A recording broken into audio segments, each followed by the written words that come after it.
E a un certo punto arrivò il piano energetico regionale con tanto di Rifkin. Rifkin in effetti è venuto qui a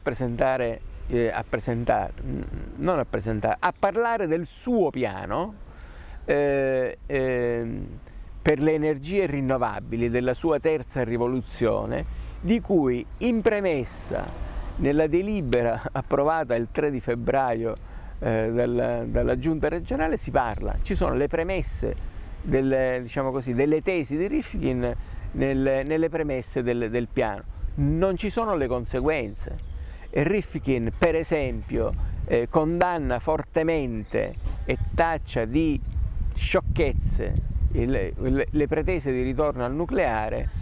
Il governo regionale invece ipotizza un possibile uso del nucleare in Sicilia. Il piano non è un piano in realtà, perché un piano, secondo noi, dovrebbe contenere degli obiettivi e gli strumenti per arrivare a conseguire questi obiettivi. Quindi bisognerebbe che dicesse quanta energia ha bisogno la nostra regione, quanta ne può produrre, attraverso quali fonti, in quali luoghi e quali sono poi i percorsi per giungere alle autorizzazioni nella trasparenza e nella chiarezza.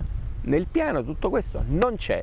C'è una serie di dichiarazioni di principio, c'è una serie di norme che derogano alle cose già esistenti, come per esempio la tutela delle aree naturali e delle zone GPS e SIC, i siti di interesse comunitario. Dopodiché non c'è nient'altro, non c'è scritto quanta energia eolica, quanta energia solare, quanta energia fotovoltaica, quanta energia termica noi possiamo produrre nella nostra regione. C'è una premessa che dice che bisogna decarbonizzare il territorio siciliano, quindi eliminare le centrali termiche come appunto quelle di Gela, quelle di Priolo, quelle di Milazzo e così via, ma non dice come, non dice attraverso quali strumenti. Noi per esempio suggeriamo di fare una classifica. Cominciamo a chiudere le più inquinanti, quelle che utilizzano un più basso numero di tecnologie, e le sostituiamo con che? Le sostituiamo con le vere rinnovabili, con il solare, di cui per fortuna disponiamo in grande misura. Di più, il piano energetico parla di decarbonizzazione, però poche righe dopo invita a sviluppare la ricerca di idrocarburi siciliani. È un'altra contraddizione, una contraddizione palese. D'altra parte, questo stesso governo regionale, da un lato si dice contrario alle trivellazioni in Val di Noto, che pure, diciamo così, la stessa area di maggioranza aveva approvato qualche anno prima, innescando proteste e movimenti popolari, anche della stessa Chiesa, contro lo sconquasso che avrebbero determinato. Dall'altro invece favorisce il continuare a perforare il suolo siciliano alla ricerca di idrocarburi. Già oggi la Sicilia produce 500 miliardi l'anno di metano che viene fuori dalle perforazioni già in atto, che sono esistenti. Il vero petrolio, l'oro nero siciliano, è costituito dalle fonti solari e anche dall'eolico. Noi siamo l'isola di Eolo, bisogna utilizzare l'eolico, ma bisogna utilizzarlo in maniera accorta, senza creare sconquassi, utilizzandolo laddove il vento c'è davvero. Bene, a questo punto mi tocca fare la domanda: tutta questa polemica sull'eolico è reale difesa del territorio oppure appunto una polemica?